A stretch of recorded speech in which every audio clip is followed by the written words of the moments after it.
जय हिंद। आज के इस वीडियो में हम लोग यानी फिजिक्स के चैप्टर 1 जिसका नाम है प्रकाश का परावर्तन, इसके जो है सभी महत्वपूर्ण 30 ऑब्जेक्टिव क्वेश्चंस को इस वीडियो में देखने वाले हैं। तो आप लोग वीडियो को एकदम शुरू से अंत तक देखिएगा और जो भी प्रश्न का उत्तर मालूम होगा आप लोग कमेंट भी जरूर से कीजिएगा। चलिए वीडियो को स्टार्ट करते हैं।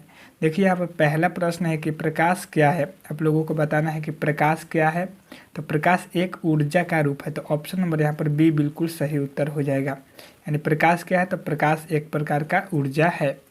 अगला प्रश्न देख लेते हैं। यहाँ पर देखिए दूसरा नंबर प्रश्न में पूछा गया है कि प्रकाश के परावर्तन के कितने नियम हैं। आपको बताना है कि प्रकाश के परावर्तन के कितने नियम हैं। तो प्रकाश के परावर्तन के 2 नियम हैं। प्रकाश के परावर्तन के कितने नियम हैं, तो प्रकाश के परावर्तन के 2 नियम हैं। अगला प्रश्न देख लेते हैं। यहाँ पर देखिए तीसरा नंबर प्रश्न है कि किस दर्पण में केवल बड़ा प्रतिबिंब बनता है। आप लोगों को बताना है कि किस दर्पण में केवल और केवल बड़ा प्रतिबिंब बनता है। तो अवतल दर्पण एक ऐसा दर्पण है जिसमें केवल बड़ा प्रतिबिंब बनता है। तो ऑप्शन नंबर इसका ए बिल्कुल सही उत्तर हो जाएगा। अगला प्रश्न देख लेते हैं। यहाँ पे देखिए 4 नंबर प्रश्न में पूछा गया है कि दर्पण कितने प्रकार के होते हैं। तो दर्पण जो है 2 प्रकार के होते हैं। दर्पण कितने प्रकार के होते हैं, तो दर्पण जो है 2 प्रकार के होते हैं। पहला होता है गोलीय दर्पण और दूसरा होता है समतल दर्पण। अगला प्रश्न देख लेते हैं। यहाँ पर देखिए 5 नंबर प्रश्न में पूछा गया है कि किस दर्पण का प्रयोग साइड मिरर के रूप में किया जाता है। यानी 5 नंबर में बताना है कि किस दर्पण का प्रयोग जो है साइड मिरर के रूप में किया जाता है। तो उत्तल दर्पण का प्रयोग जो है साइड मिरर के रूप में किया जाता है।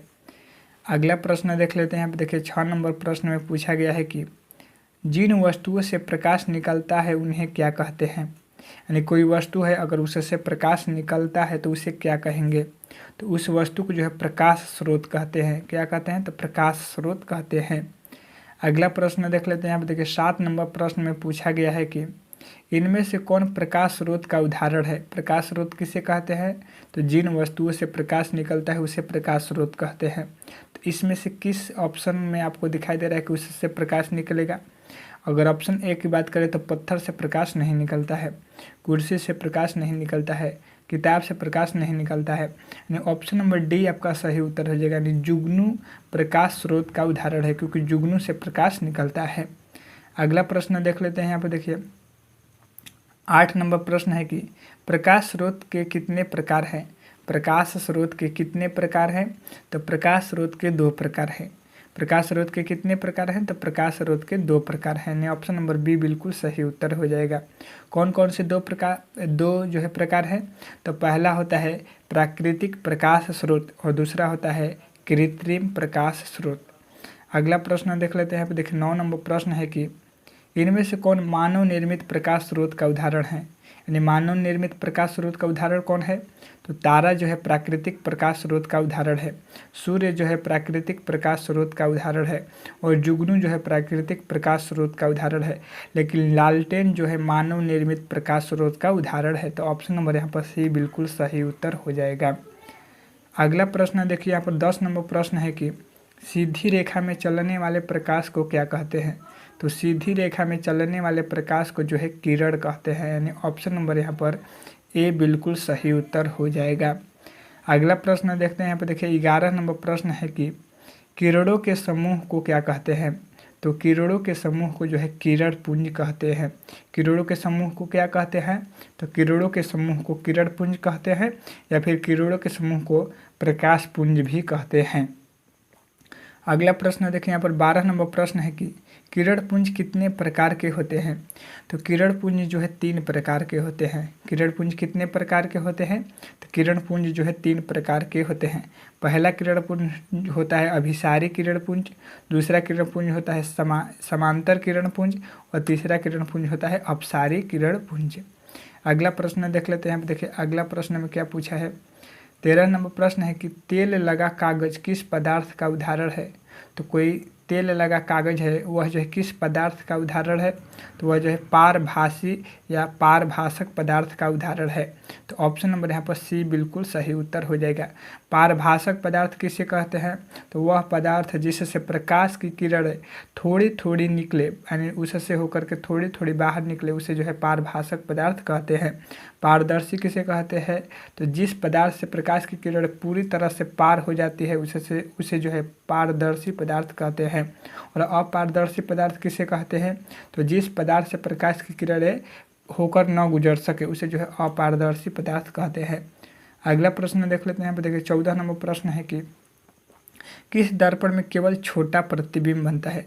तो आपको बताना है कि छोटा प्रतिबिंब जो है किस दर्पण में बनता है। तो छोटा प्रतिबिंब केवल कहेगा तो उत्तल दर्पण में हो जाएगा। कौन सा हो जाएगा? उत्तल दर्पण हो जाएगा। देखिए अवतल दर्पण में जो है बड़ा, छोटा और बराबर प्रतिबिंब बनता है। उत्तल दर्पण में केवल छोटा प्रतिबिंब बनता है और समतल दर्पण में जो है केवल बराबर प्रतिबिंब बनता है। तो यहाँ पर पूछा गया है कि किस दर्पण में केवल छोटा प्रतिबिंब बनता है? तो छोटा प्रतिबिंब जो है उत्तल दर्पण में बनता है। अगला प्रश्न देख लेते हैं। यहाँ पर देखिए अगला प्रश्न क्या है? 15 नंबर प्रश्न में है कि निम्नलिखित में से किस दर्पण का परावर्तक सतह बाहर की तरफ उठा होता है? तो किस दर्पण का परावर्तक सतह बाहर की तरफ उठा होता है? तो उत्तल दर्पण का परावर्तक सतह बाहर की तरफ उठा होता है। समतल दर्पण का परावर्तक सतह अंदर की तरफ धंसा होता है और अवतल दर्पण का परावर्तक सतह जो है अंदर की तरफ धंसा होता है और समतल दर्पण का परावर्तक सतह जो है समतल होता है। तो आप लोगों को ये भी याद रखना है। 16 नंबर प्रश्न है कि घरों में चेहरा देखने के लिए किस दर्पण का प्रयोग किया जाता है? तो घरों में चेहरा देखने के लिए जो है समतल दर्पण का प्रयोग किया जाता है। तो आप लोगों को याद रखना है, यानी ऑप्शन नंबर सी बिल्कुल सही उत्तर हो जाएगा। 17 नंबर प्रश्न है कि किस दर्पण की फोकस दूरी धनात्मक होती है? तो किस दर्पण की फोकस दूरी धनात्मक होती है? तो उत्तल दर्पण की फोकस दूरी जो है धनात्मक होती है। उत्तल दर्पण की फोकस दूरी धनात्मक होती है, अवतल दर्पण की फोकस दूरी ऋणात्मक होती है और समतल दर्पण की फोकस दूरी जो है अनंत होती है। तो इसको भी आप लोगों को याद रखना है। अगला प्रश्न देख लेते हैं। यहाँ पे देखिए 18 नंबर प्रश्न है कि इनमें से कौन दर्पण सूत्र है? तो आप लोगों को दर्पण सूत्र बताना ला रहा है कि इसमें से कौन है। तो दर्पण सूत्र होता है 1/f बराबर 1/v प्लस 1/u। तो ऑप्शन नंबर यहाँ पर ए बिल्कुल सही उत्तर हो जाएगा। अगला प्रश्न देख लेते हैं। यहाँ पे देखिए 19 नंबर प्रश्न है कि गोलीय दर्पण कितने प्रकार के होते हैं? देखिए दर्पण जो है 2 प्रकार का होता है। दर्पण कितने प्रकार का होता है? दर्पण जो है 2 प्रकार का होता है। पहला होता है गोलीय दर्पण, दूसरा होता है समतल दर्पण।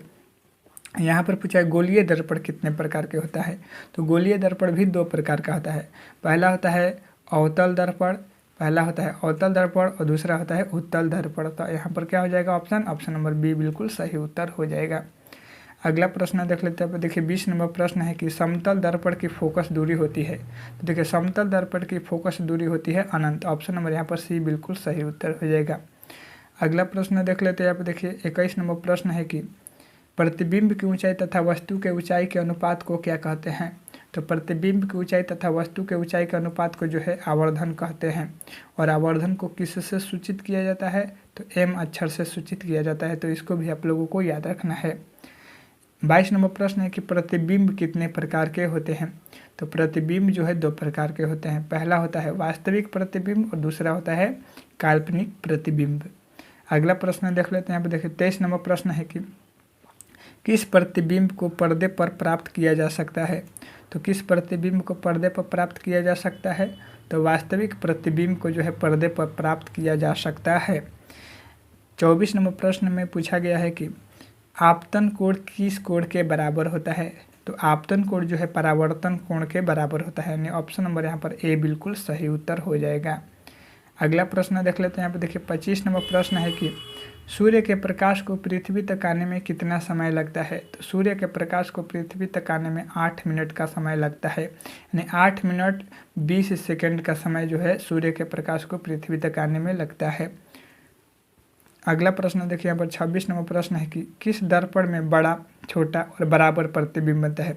तो तीनों प्रतिबिंब किस दर्पण में बनता है? तो अवतल दर्पण में जो है तीनों प्रतिबिंब बनता है। अगला प्रश्न देख लेते हैं। यहाँ पे देखिए 27 नंबर प्रश्न है कि गाड़ियों के हेडलाइट में किस दर्पण का प्रयोग किया जाता है। तो गाड़ियों के हेडलाइट में जो है अवतल दर्पण का प्रयोग किया जाता है। इसके अलावा टॉर्च में भी जो है अवतल दर्पण का प्रयोग किया जाता है। सर्च लाइट में भी अवतल दर्पण का प्रयोग किया जाता है और हजामत बनाने के लिए भी अवतल दर्पण का प्रयोग किया जाता है। उत्तल दर्पण का प्रयोग कहाँ किया जाता है। तो उत्तल दर्पण का प्रयोग जो है गाड़ियों के साइड मिरर में किया जाता है और समतल दर्पण का प्रयोग कहाँ किया जाता है। तो समतल दर्पण का प्रयोग जो है घरों में किया जाता है। अगला प्रश्न देख लेते हैं। देखिए 28 नंबर प्रश्न है कि किस दर्पण में वस्तु के बराबर प्रतिबिंब बनता है। तो वस्तु के बराबर प्रतिबिंब किस दर्पण में बनता है। तो समतल दर्पण में जो है वस्तु के बराबर प्रतिबिंब बनता है। ऑप्शन सी बिल्कुल सही उत्तर हो जाएगा। अगला प्रश्न देख लेते हैं। देखिए 29 नंबर प्रश्न है कि किस माध्यम में प्रकाश की चाल सबसे कम होती है। तो माध्यम कितने प्रकार के होते हैं। माध्यम जो है 3 प्रकार के होते हैं। पहला होता है ठोस, दूसरा होता है द्रव, तीसरा होता है गैस। तो पूछा है किस माध्यम में प्रकाश की चाल सबसे कम होती है। तो गैस में जो है प्रकाश की चाल सबसे ज़्यादा होती है, यानी 3 × 10⁸ मीटर प्रति सेकेंड, यानी लगभग 3 लाख किलोमीटर प्रति सेकेंड होता है। द्रव में जो है 2.25 × 10⁸ मीटर प्रति सेकेंड, यानी 2,25,000 किलोमीटर प्रति सेकेंड होता है। और ठोस की बात करें तो 2 लाख किलोमीटर प्रति सेकेंड होता है। तो यहाँ पर पूछा है किस माध्यम में प्रकाश की चाल जो है सबसे कम होती है। तो ठोस माध्यम में प्रकाश की चाल सबसे कम होती है। अगला प्रश्न देख लेते हैं। यहाँ पे देखिए लास्ट प्रश्न है कि जिन वस्तुओं से प्रकाश निकलता है उन्हें क्या कहते हैं। तो जिन वस्तुओं से प्रकाश निकलता है उसे जो है प्रदीप्त वस्तु कहते हैं। क्या कहते हैं। तो उसे जो है प्रदीप्त वस्तु कहते हैं। तो इसका ऑप्शन नंबर ए बिल्कुल सही उत्तर हो जाएगा।